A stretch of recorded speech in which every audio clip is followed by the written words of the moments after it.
The All-Star break is over. What are the biggest storylines for the Pacers for their stretch run of the season between development and their new players and their bench questions and some external stuff involving the standings in college basketball? Derek Kramer and I break it all down today on the Locked On Pacers podcast.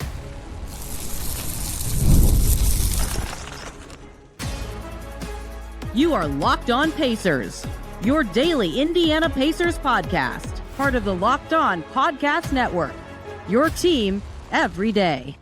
What's up, everybody? Happy Thursday, and welcome into another edition of the Locked On Pacers podcast, where we, of course, talk about the Indiana Pacers, as always. My name's Tony East. I cover the team for Forbes and Circle City Spin, and today, Derek Kramer is back, his first time in the year 2026, as we're going to talk about the post-trade deadline. What am I saying? Post-All-Star break storylines for the Pacers for their stretch run, 27 games to go. And there's a lot to consider still.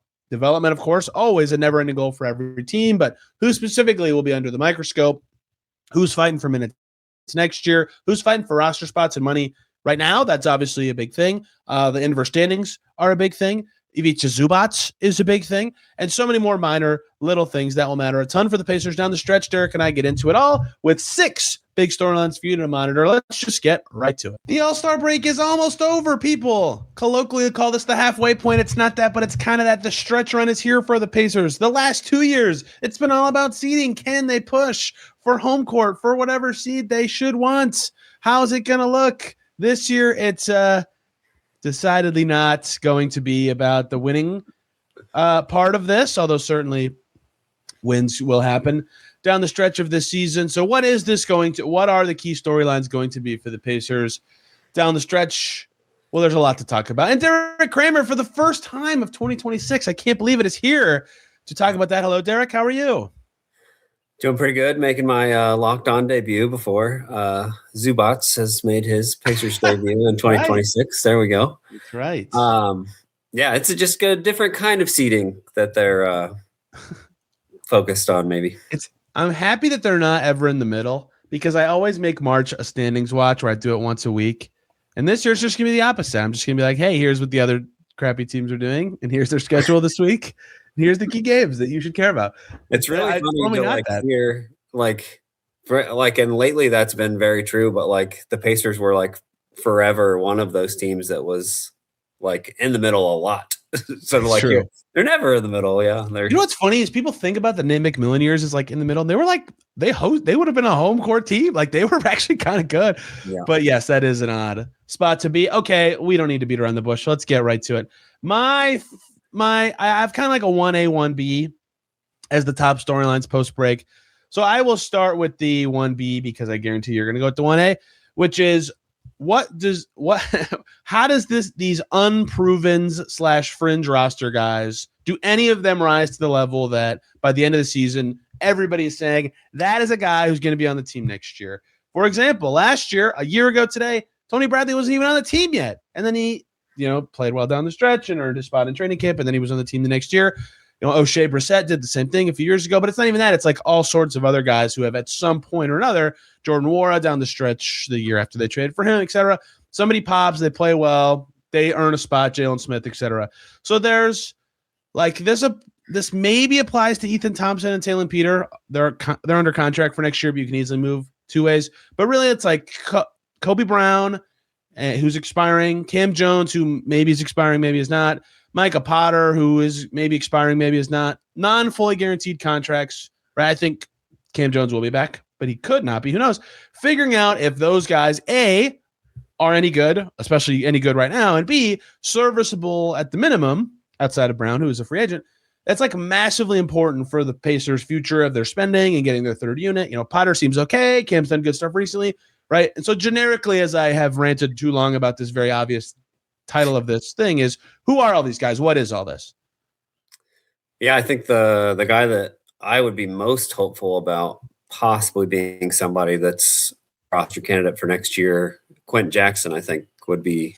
He also is in. Why did I not put his name down? He is also in this group. Yes.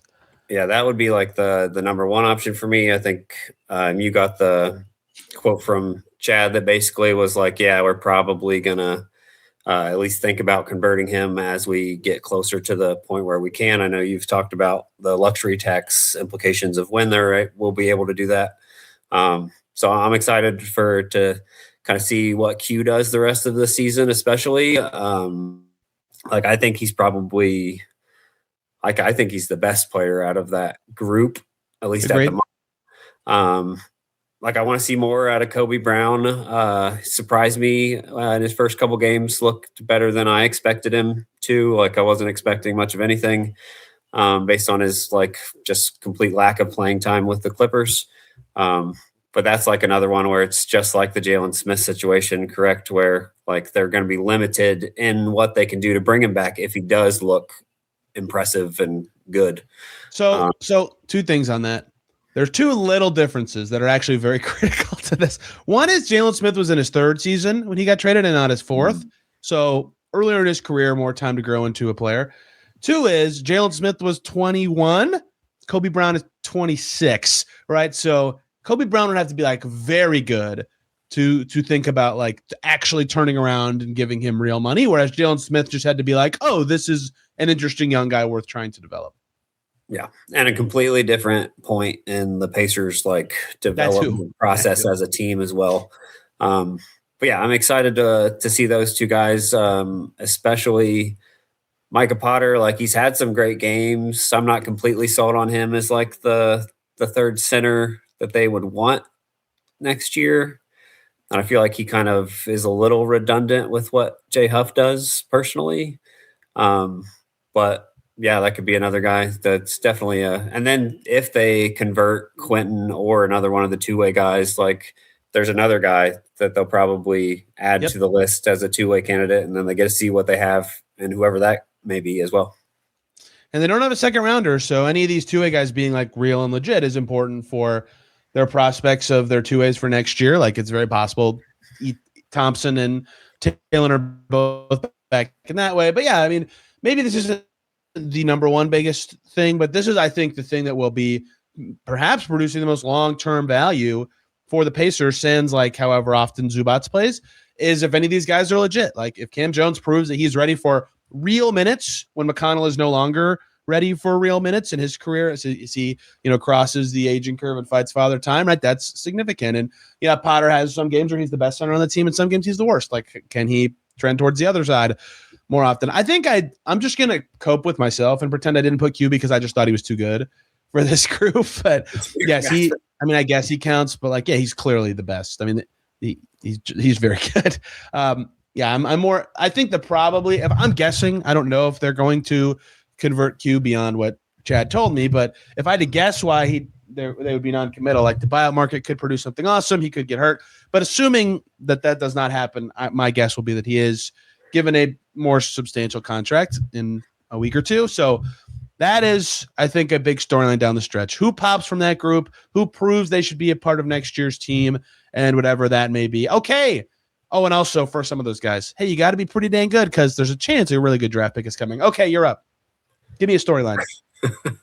How many times do the Pacers get fined for how they manage the roster over the rest of the season? Okay, that's kind of what I thought you would say, and I'm just going. I'm going the silly way. Yeah. Yes. So here's how I typed down my notes for describing this part of the storyline. Right. Anthony Davis is hurt. Trae Young, I feel like he's probably close to healthy now, but the Wizards are saying he's hurt. He's out tomorrow. Jaren Jackson, surgery, out for the year. We find out today. Domantas Sabonis, out for the year. Zach LaVine, out for the year. I think we knew that one already, but the surgery just happened, right? Clearly that is happening. So Kyrie, yep. A whole bunch of them. Kyrie, season over. The Pelicans don't care. They don't have their pick. Michael Porter Jr. is still in the mix. But Ja, 2 more weeks, he's out. Every single team in the bottom 8, right, is losing talent. So the way I have phrased this part of this discussion of the storyline is, do the Pacers have the best roster of any team in the bottom 8 for the rest of the season? And the answer is probably yes. They definitely have the best player. And so then the follow-up question is, what do they plan to do about it, right? I'm not going to tell fans what they should root for, what direction they should want. I had previously viewed 6 as like an inverse standings floor. That was like 3 weeks ago. And then the Pacers went 9-9 over an 18-game stretch, and the Mavs did, and the Grizzlies did what? And now suddenly this is like certainly interesting of the bottom 8. So that is, I agree, equally huge is the teams around them in the standings. A lot has happened on the injury front. Wink for those teams. Like what does the actual rest of the season look like for the Pacers? Yeah, and it's just like I think the most important thing that they can do over the rest of the season is like keep these guys healthy, like give them an off season where they're fully healthy and can rest and like have a full off season to grow their skills and work on whatever they need to work on. Like there's only so much that these guys can get out of playing the Wizards over the next 2 days. Like if we're like, how much value does Pascal Siakam get out of a back-to-back against the Wizards? I know you want these guys to get better and develop and all of that thing, but there's a line at some point. Like you have to worry more about the future when this team will have a chance to win a championship compared to these games that don't matter as much, even if you're not worried about the draft pick, which they absolutely should be. Dude, and even if we were the most anti-tanking people ever, to be clear, I hate tanking as a concept. The incentives put in front of the Pacers are what they are. Johnny Furphy just happened, right? Like that is the fear. That is the number one fear of every team out of the playoffs for the rest of the season is that something happens that impacts your ensuing season, right? And it happened. It already happened to the Pacers. And so that is like the number one fear. And so now even if you, listener, are the most like, I want the Pacers to try to win every game, I think even those people are at the point of like, they should manage minutes for these guys. Like them getting hurt for next year would be absurd. It'd be horrible and ridiculous. And so that storyline, I don't even know how to frame it other than just like what's this going to look like? How is this going to happen? Because the race got frothier. The Bucks are trying. So it looks like it's 8 teams, right? But a very good player on 7 of the 8 teams, all the non-Pacers teams. Oh, sorry, 6 of the 8. Shout out to the Pelicans. Congratulations to you for not being included in this. Is hurt or like out for a while. And in some cases, those are legitimate injuries. We saw them happen in games. And in some cases, they're less legitimate. But like that's what this is right now. So how that goes is obviously of major significance. I think the Pelicans would probably prefer if they were involved in this. The Atlanta Hawks are very happy about this discussion we're having. But Trey Murphy is also like out for a little while too, right? Like I think I saw something about him. Yeah. But it's like a legit thing. Yes. But obviously the Pacers are like being very cautious with Zubats' injury and Obi's return. Like they're going to give them as much time as possible. Yes. And like, yeah, you want to see, I'm sure this is probably one of the next things that we'll get into, but like the debut of Zubats, if it happens over the rest of the season and getting into the developing chemistry there, like that's another potential storyline. Everybody, quick break. Let's talk about 5-Hour Energy. Welcome to the 5-Hour Energy Flavor Draft. Looking at every aspect of the draft to let you know which tasty flavors are the best and which might just be sleepers. The board is set. The flavors are ready. And only one is going to take the top spot because 5-Hour Energy has a wide variety of flavors and something for everyone. A shot to give you a boost with zero sugar, and a lot of upcoming flavors and innovations are planned. Cotton candy, confetti craze, fruity rainbow, the cherry, the bold candy style flavor of the cherry sounds like something I would personally love. The classic red fruit profile, punchy taste, smooth, easy to recognize, clean, but still a little tangy. That's going to go far in this tournament. Find your new favorite flavor of 5-Hour Energy shots available online at 5hourenergy.com or on Amazon. It's not a potential storyline, Derek. It is my next one written down. If you did 2, we're in trouble because we were supposed to get to 6, and it seems like our first 3 are pretty similar. So I guess I could split this into 2 things if we needed to. I typed Zubats and Obi. And Obi is interesting because he's only played 3 games this year, and he didn't make anything. Like I think people forgot he could not make any shots in those games. Not that he was bad. I don't know what expectation to have for a guy who misses that much time. He's very good as a partner for a lot of key players. So what I'm more interested with Obi is like, yeah, good, get your feet under you, like go be Obi Toppin. But how much does he elevate McConnell or the rest of the bench, who will clearly need him? But I don't have a lot of questions about his fit in the system or like what lineups he's good with, because I've seen it. He's good with everybody, and he's a good player. Do you have anything to add to Obi besides that? Is there anything you need to see from him now? No, I'd be perfectly fine if we don't see him the rest of the season. He's gonna play. So that's what I wonder is like, what do you want to get out of that besides just him getting his sea legs? Like, is there a specific player you want to pair him with that he hasn't I would much like with at all? Huh? I think maybe it's just everybody with Zubats a little bit, and just see what that looks like. But like other than that, like we've seen Obi with just about everybody. I guess like maybe Jay Huff is the other guy we haven't really seen him play with. Exactly. Jay Huff is a big one because that's going to likely be the second unit front court next year. Maybe Toppin is the backup 5. Well, who knows? So that is what I would like to get. If I'm the Pacers, that is what I'm trying to do. Is I'm trying to play Obi with as many guys he's never played with or barely played with before. But everybody knows what he is and how he fits this team. We have no idea how Ivica Zubats is going to fit. That's going to be a lot of exploring.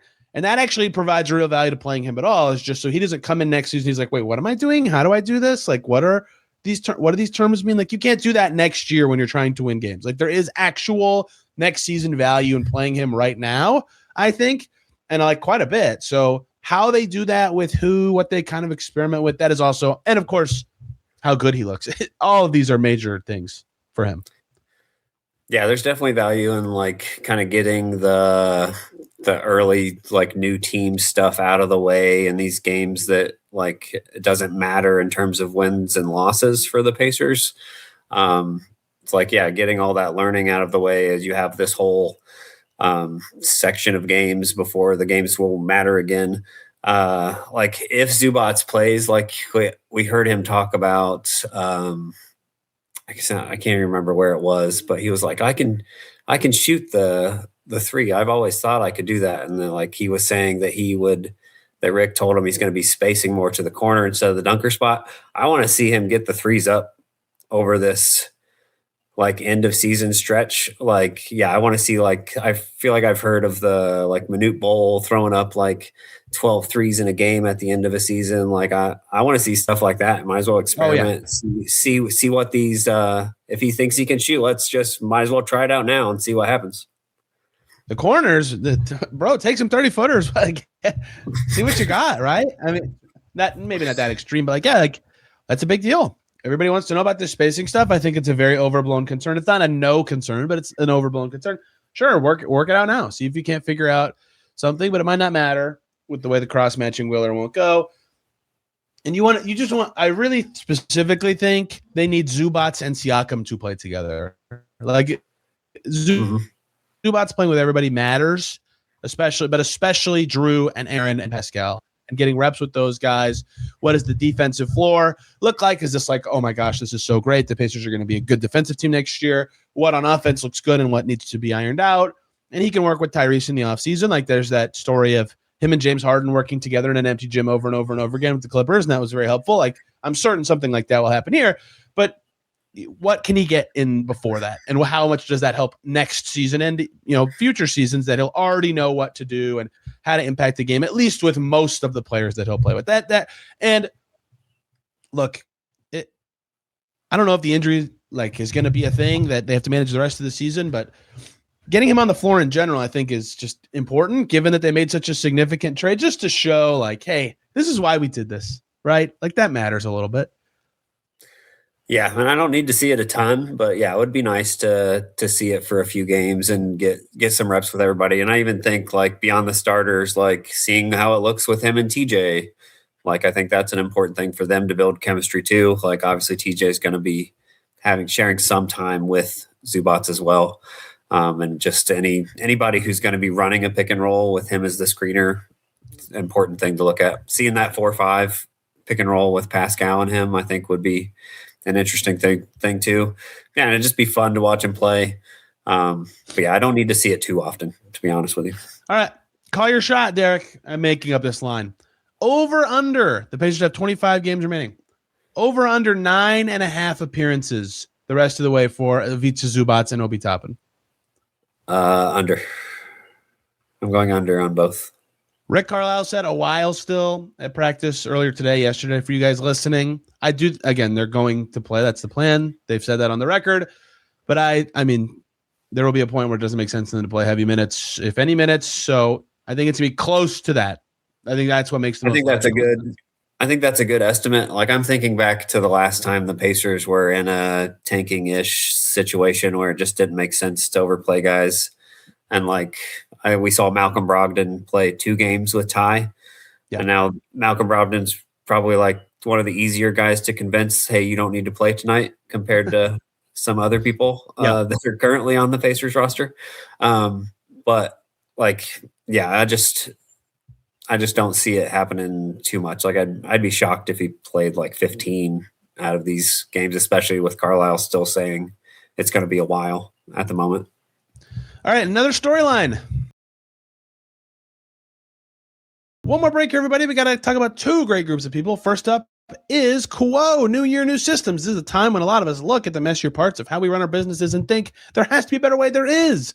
Streamlining your communications is one of the quickest upgrades you can make, and that is why today's episode is brought to you by Quo, spelled Quo, the smarter way to run your business communications, because when your team is reachable, organized, and communicating in one place, you're not just working cleaner, you're creating more opportunities to connect with customers. Your whole team can hop in on one shared business number on Quo, so you can see the full conversation thread, reply faster, everything's more personal. It's right there on your phone or computer, and they have smart AI tools that log calls and summarize conversations for you. No surprise that Quo is the #1 rated business phone system on G2, trusted by more than 90,000 businesses, from solo operators to growing teams. So make this the time of year when no opportunity and no customer slips away. Try Quo for free. Plus, get 20% off your first 6 months when you go to quo.com/LockedOnNBA. That's QUO.com/LockedOnNBA. Quo, no missed calls, no missed customers. Let me also talk to you guys about Indeed, the best way to hire. There's workplace casts. Deadlines are stacking up. Your inbox is overflowing. You've got to fill that opening. When the pressure's on, you need the right hire. Indeed Sponsored Jobs is for you. They help you reach people who actually fit what you're looking for with skills, experience, and location, so you're not just hoping the right candidate stumbles across your post. The stat that says it all in this minute, I'll be talking to you about Indeed. Companies like yours will make 27 hires on Indeed, according to their data worldwide. So if you're hiring, spend less time searching and more time interviewing candidates who check all of your boxes with Indeed Sponsored Jobs.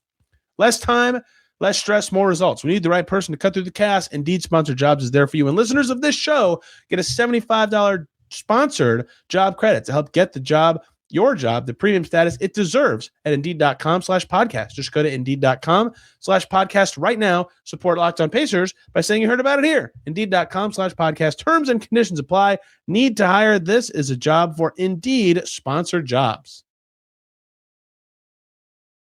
Okay, another storyline. What do I got here? Well, you already talked about the end of the roster. I think the other area is probably the development of Jarris and what he looks like over this last third of the season. First third, pretty yikes, and then middle third, solid, a lot much better. How does he finish out the year? Johnny Furphy would be included in this, but as we already mentioned, very sad that we don't get to see him play over this last third of the season. Obviously would have had a huge opportunity there, but yeah, just how's Jarris look? He's going to have more games where he has a lot more opportunity with his role, as he kind of did early in the year, and he really struggled in that. So I want to see, now that he's been through that, he's had some chances to get his confidence back. What's he look like now when he has some of these games where he's going to be needed to have this bigger role again? What does he look like at the end of the year? Yeah, so I don't know if this is exactly. First of all, development is always a big story, but particularly big right now for these guys.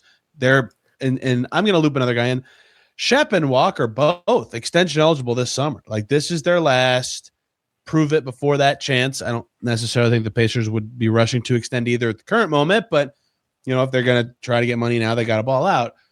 So their development is critical in many ways, and Jarris certainly has more room to grow, it would seem, at his age and his, he's played less than Ben Shepherd than Shepherd does. The way I'm kind of viewing the development of that group, every player can get better. Rick Carlisle was talking about that today, is their draft pick is potentially a thing. If they get a top 4 pick, that player will be on their second unit, I would think. If they don't get it, it's really Quentin Jackson, Ben Shepherd, and Jarris Walker fighting for 2 spots on the bench next year, right? It'd be McConnell, Shepherd, Walker, Toppin, and Huff is a reasonable second unit. But could they have 2 point guards? Could Quentin Jackson take Shep's spot? If the draft pick is in there, it might be all 3 of those guys fighting for 1 spot. If that even is possible. So in that way, I think that not only are they trying to show development, they're trying to show that like they should be the guy who plays, and it's possible all 3 of them are in contract years next year too, right? So a lot of stuff at stake in evaluating those guys, not only for the Pacers being good next year, but also like who's going to be on the team second unit beyond this year is critical among those guys' development. Yeah, and then you also have like Furphy's not going to be ready at the beginning of the season most likely, but then you're going to have another guy who's going to be fighting for one of those spots at the end of the rotation. So it's going to get crowded real fast, especially if they get that 4th pick. So like everything they do over this last third of the season is critical to their future NBA careers and like with the Pacers right now. What's tricky for those guys compared to the first group that I brought up is like for this group, they've proven at some point or other that they're good, right? They're actually good. And so part of the exploration of them now down the stretch would be hoping to like see them in a role that they'll have when the team is good next year. But that's not like that doesn't exist, right? That role is not going to be there for them a lot of nights. And we can see the injury report against this coming game against the Wizards. So if they look great doing something else, how much does it matter? Or like, how does that translate to what they'll be asked to do next year? And that, like Q, I think is going to have the most natural translation in that way. It's not ever a bad thing for a player to expand their skill set, but that's going to be kind of a competing thing too. Is like, okay, it's great that Jarris Walker had 10 drives tonight or whatever, but like, that's not gonna be a thing. So where do they find the balance of the skills they'll need and the skills that matter for everybody? Yeah, and that's an interesting point. Like, Jarris is going to have those opportunities to kind of be a bigger focal point in an offense, but when everybody's healthy, like that's just not going to be a thing. So it's kind of like, can he turn the drive success, if he has it over this third of the season, into attacking closeouts and finishing on those kind of smaller things? And like we saw him like do well in that smaller role in the playoffs even last year, and like he could have been a guy who was playing in the finals if he didn't get hurt in the conference finals. And then obviously we saw Shep have his moments in the playoffs as well. So like, it's going to be really interesting for those guys. Like these games probably matter. Yeah, they matter way more for the guys trying to solidify themselves as NBA players, and then the guys trying to solidify themselves as rotation guys for next year. Okay, that is related to my last one that I've written down, which for a storyline the rest of the way is, what does the bench actually function like without Ben Mathurin? And like we've already seen them play a few games together, but one of them nobody really played, and one was like fresh right after the trade, and then the Knicks game they looked really good. Like so Q played in some of those games, but not all of them, right? So like there's still a lot of layers to who's going to be a part of the second unit, but I mean they have very little. Without Quentin Jackson on the bench, maybe he'll play every game. Who knows? Very little shot creation with that second unit right now. And they're going to mix and match. It's not like all 5 of those guys will be together all the time. But how does it actually look? Right? Huff will get more time with them at some point, but he might be a starter. So they'll be playing with Potter. Like you don't learn a lot from that, but that's a big shakeup. And Jackson gave them certain elements that they won't have anymore. What is their bench good at? What is their bench going to be bad at? Is that something they actually need to address in the offseason? Is it something that some other player stepping into a role could help with? Like, is Kobe Brown actually a part of this? Who knows? But like, what is their superpower 2 years ago? The first conference finals year was their bench gave them 50 points every game. Like they led the league in scoring on the bench by a mile. And they've kind of had this slow drip trickle loss of bench effectiveness since then. It's not a huge problem. They're very good at mixing and matching. They're still very good. But how that looks now that their top scorer for that unit is gone is going to be very interesting to me the rest of the way. It is interesting. And like you brought up their first playoff run, and they did that without Mathurin. So like we know the bench like can work and have great success without him. But yeah, it's a big change just to not have that guy who's like going to be one of your top scoring options off the bench. Like, is the bench just going to turn into like a ton of TJ ball? right now, like without a ton of other creators when everybody's healthy. Yeah, we'll see. Like his minutes have been like steadily, like I think their career low for a while. I think he was averaging a career high in points, but with a career low in minutes. Just elite efficiency from TJ McConnell this season. But yeah, the bench is going to be fascinating to see like who's going to step up into that role. And then if they get a top 4 pick, like, is that the kind of Mathurin guy potentially who can like lead the second unit when it's not like usually it's like Pascal's leading the bench group anyway, I feel like. So it'll be very interesting to see kind of how that shakes out. I wouldn't be like if Tyrese Haliburton is on the floor again, I wouldn't be critically concerned about this. Siakam plays with the bench so much. Yep. McConnell has some off the dribble pop. Quentin Jackson exists. They can play 2 point guards again next year. That's all great. But that's not going to be every night. And is the answer Q? Like, can he do it? Is it the draft pick? But they need to answer that question because Mathurin did win them 5 games a year where it's like, oh, he's the only guy who can do this particular thing. And they needed that particular thing in that game. And now they have nobody who can do it, right? So, or at least no guard who can do it. So that is not a huge thing, but just something I'm going to be monitoring is like there's a chance there's a lot of these games where it's like, man, the bench stunk. Like the starters did their job and the bench really stunk. And the Pacers lost. And I bet their second unit looks different almost every game, like the rest of the way. And they need to do that. They can evaluate more guys. That's all great. But it's going to be telling to see what their strengths and weaknesses are. And hey, even Thompson can really score with the boom. Maybe he does some stuff and is in this mix too. That's like a very fringy answer. Okay, do you have any more? Did we get all yours? I hope we can get to 6. I have one other one. It's just a small. Yes. It's not small at all. It's just outside of the lens of only looking at the Pacers. It's if they get that top 4 draft pick, like what do those 4 look like for you and for everybody, and like who becomes the favorite of the Pacers' eye of like what's the best choice they could make out of that top 4 pick if they had their choice of any of those 4 guys. I'm looking forward to actually spending time watching them. I have not hardly at all. Only a game here and there for all of them. I have my own opinions. People ask about them, but I don't want to share them because I haven't watched enough to really say. But yes, it's very fair. But that is the Pacers' answer is like if they just pick the best guys, there's a certain one they love. They have to get the pick for it to even matter. That's it. How often are we going to see, oh, look, a Pacers scouts in Lawrence. Oh, look, they're in, there they are at Cameron Indoor, right? Like that also, of course, be done. As we're recording, Tyrese just tweeted about Darius Acuff, who I think is in that 5 to 9 range, if I'm not mistaken. Yes, the Arkansas kid who scored 1 billion points tonight, I saw. Yeah, just scored 49 points. And Tyrese said they say all season because they said it was one of the best performances all season. He said change that to ever. 49 in college is so crazy. So obviously this draft class is like really good. And that's why it is a little painful that if the Pacers lose that pick from 5 to 9, that they won't be able to take somebody in that range. But lots of good prospects. Kyle Taylor and I have started kind of going over our first impressions on our live show. We've done all the top 4 so far. We did a second look at AJ Debanza and had a stronger opinion of him after the first game we watched of him.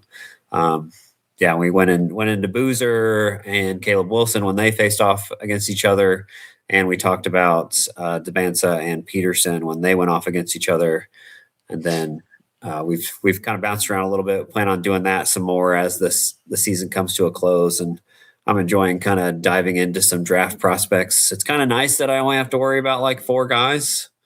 I don't have to, if they don't get those, then all right, well, bummer. Like.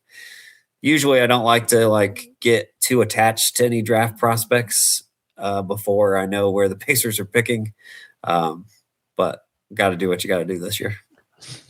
I've only studied stats and watched like 1 game each. People ask me all the time how I'd rank them, and I can't give an informed opinion as I just told you. But just for the sake of fun, I would say the things that I currently value. I've told people for a while that I thought Peterson was the best player, but I currently right now.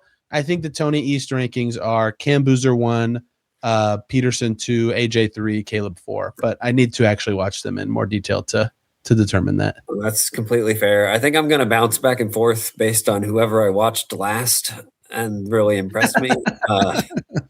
Right now, I'm like leaning AJ 1, Peterson 2, Boozer 3, and then Wilson's the clear 4, even though he really impressed me in that game against Duke. But I'll change my mind like every time I watch somebody. I have a feeling because they're all very, very good players. Look, again, this is not from a watch and play perspective, but the statistical indicators on Cam Boozer are like, oh my God, like, yo, like this is the one. I don't know. We'll see. Okay, we've gone off the rails because we're not talking about the Pacers anymore. I promise for all of you begging for draft content, I will do it the second the season ends. Just kidding. But at some point before the lottery, I'll have a deep dive on all 4 of these guys. Derek, thank you very much. I probably won't even ask you to come back this season because you can if you want. I'll gladly have one. Do you need somebody? You mentioned the show with Kyle, so where can people find, 1, the things you do besides that, and 2, that? Yeah, so Evil Pacers Recap Live. We're still evil, at least while we're encouraging tanking and sticking it to Adam Silver. Wow. Hey, I've got to be evil. I got the hellish background behind me. You can subscribe on the iPacers YouTube page. We go live about once a week. Our next episode is going to be Tuesday. I think they play the Sixers, so we go live right after the game. And we discuss that game, and then we have a topic that we'll do, and we've started to do draft stuff already. You can find some of our previous stuff. The last couple episodes, so our first 2 draft things. So subscribe. Love to see you in there. We like to use the chat and chat people within there. Sometimes you'll see Tony pop in with a comment or 2. Yep, that's the main area of my content these days is located there. I usually just pop in to nominate somebody for a TJ award, and then they don't win, and then I get mad and leave. So if you want me to stay, accept my nominations as the undisputed winner.